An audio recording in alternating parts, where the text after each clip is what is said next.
প্রার্থী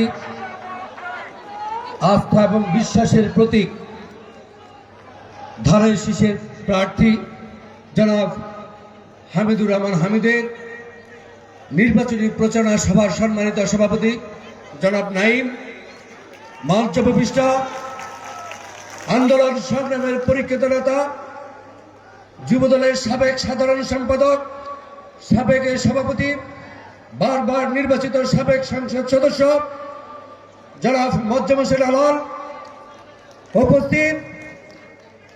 আজকে ঢাকা ৭ আসনে যে ধানের শীষের প্রার্থী জনাব হামিদুর রহমান হামিদ, বিএনপি জাতীয় নির্বাহী কমিটির অন্যতম সদস্য, আমাদের বিএনপির যুগ্ম আহ্বায়ক ঢাকা মহানগর দক্ষিণের আলহাজ মনির হোসেন, আলহাজ সাবেক কমিশনার মোশাররফ হোসেন সহ অসংখ্য নেতৃবৃন্দ এখানে উপস্থিত রয়েছেন। সকলকে সংগ্রামী শুভেচ্ছা। প্রিয় সাংবাদিক ভাই ও বোনেরা, উপস্থিতি সমাবেশ, পর্দার আড়ালের মা বোনেরা, আসসালামু আলাইকুম।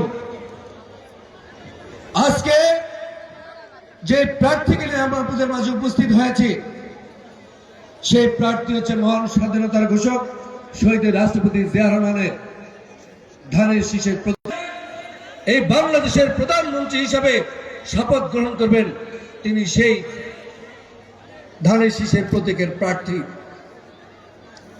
আজকে এই কামরাঙ্গীরচর আমাদের পূর্বী বক্তা ভাবি বলে গিয়েছেন, বাংলাদেশে যতগুলো উন্নয়ন হয়েছে সব এই বিএনপি সরকার দ্বারা উন্নয়ন হয়েছে।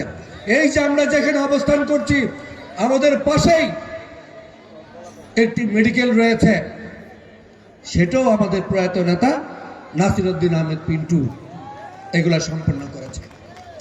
এই যে রাস্তাঘাট দেখেন, গ্যাস দেখেন, সকল কিছু হচ্ছে আমাদের প্রয়াত নেতা নাসির উদ্দিন আহমেদ পিন্টু সাহেবই এগুলা করেছে।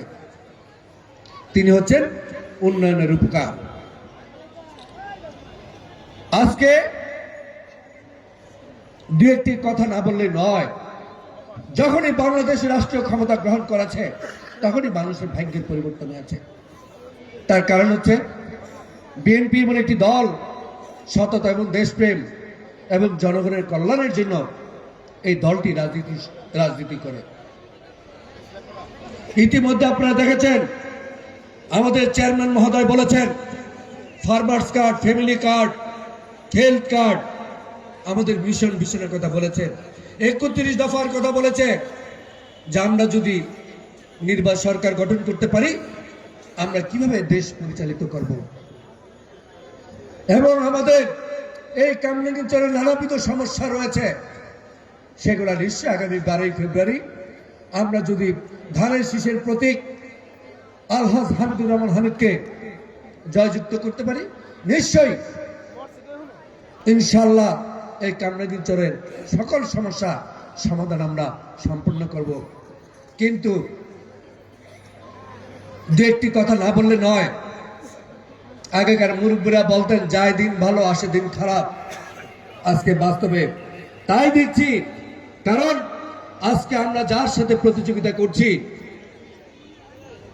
তার সাথে আমাদের প্রতিযোগিতা করতে হবে।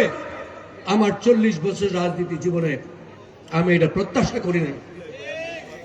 তার কারণ হচ্ছে এই ছাত্র জীবন থেকে শুরু এসেছি, এই দলটি ছাত্রদের পায়ের রগ কাটে, গলা জবাই করে, মা বোনদের ইজ্জতের হানি ঘটায়। যা ইতিমধ্যে এই স্বাধীনতা যুদ্ধে আপনারা দেখেছেন, তারা বাংলাদেশ চায়নি, তারা ঘরে ঘরে আমাদের মা বোনদেরকে পাক বাহিনীর হাতে তুলে দিয়েছিল। তারা ঘরে ঘরে গিয়ে যেখানে মুক্তিযোদ্ধা রয়েছে সেখানে তাদেরকে নিয়ে হত্যা করেছে এই রাজাকার, এই জামাত ইসলামী। 86 সালে 173 তৎকালীন সরকারকে ক্ষমতা রাখার জন্য তারা নির্বাচনে গিয়েছিল পতিত সরকারের সাথে। 96 সালে 173 দিন হরতাল দিয়ে বাংলাদেশের অর্থনৈতিক, রাজনৈতিক, সামাজিক সকল কিছু ধ্বংস করে দিয়েছে। তারা আবার জেগে জেগে স্বপ্নে দেখছে রাষ্ট্রীয় ক্ষমতা দখল করার জন্য। তারা জনগণের ভোট চায় না। আপনারা ছোট্ট একটি কথা বলে আমি শেষ করব। আপনারা দেখবেন ওদের জামাত ইসলামীর লোগোতে আল্লাহ লেখাটুকু ছিল, তারা সেই লেখাটুকু রিডিউস করলো, আল্লাহ সেখানে নাই। তাদের আদর্শ ছিল যে কোরআনের আইন বাংলাদেশের বাস্তব, কোরআনের আলোকে বাংলাদেশ পরিচালিত হবে। দেখবেন তাদের ব্যানারে লেখা রয়েছে আল্লাহর আইন চাই, সৎ লোকের শাসন চাই। সেখান থেকে তারা বলছে আমরা এর বাস্তবায়ন করব না। তারা মুস লেখা দিয়ে এসেছে বিভিন্ন রাষ্ট্রে গিয়ে যে আমাদের রাষ্ট্রীয় ক্ষমতায় বসাও, আমরা এই কাজগুলা করব না। আচ্ছা দেখুন, ওরা নাকি ইসলামী দল। একটা হলো ডাক্তার আর একটা হলো শিক্ষক, বেসরকারি কলেজের শিক্ষক, অধ্যাপনা করেছে। আবার লেখা অধ্যাপক, বেসরকারি কলেজে অধ্যাপক হয় না। ওর আমির আজকে আরেকটি কথা বলে আমাদেরকে নিয়ে, দুর্নীতি। আরে বেটা, দুর্নীতি আমাদের সাথে ছিলি কেন 2001 থেকে 2006? হ্যাঁ, দুর্নীতির কথা বলো ভাই। দুর্নীতি দুই ধরনের দুর্নীতি রয়েছে, দুর্নীতি দুই প্রকার, এটা বলে যাচ্ছি। তথ্যভিত্তিক তথ্য আপনাদেরকে দিয়ে যাচ্ছি। একটা হচ্ছে অর্থনৈতিক দুর্নীতি আর একটা হচ্ছে নৈতিক দুর্নীতি। ওরা একটাকে চাকরি দিয়ে 10% টাকা নেয় ওর বেতনের থেকে। 50,000 টাকা বেতন পাইলে 5,000 টাকা ওর পার্টিকে দিতে হবে। এটা কি চাঁদা না হাদিয়া না ডোনেশন?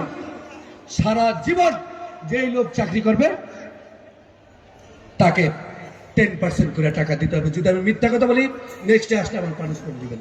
ওর জামাতকে জিজ্ঞেস করেন।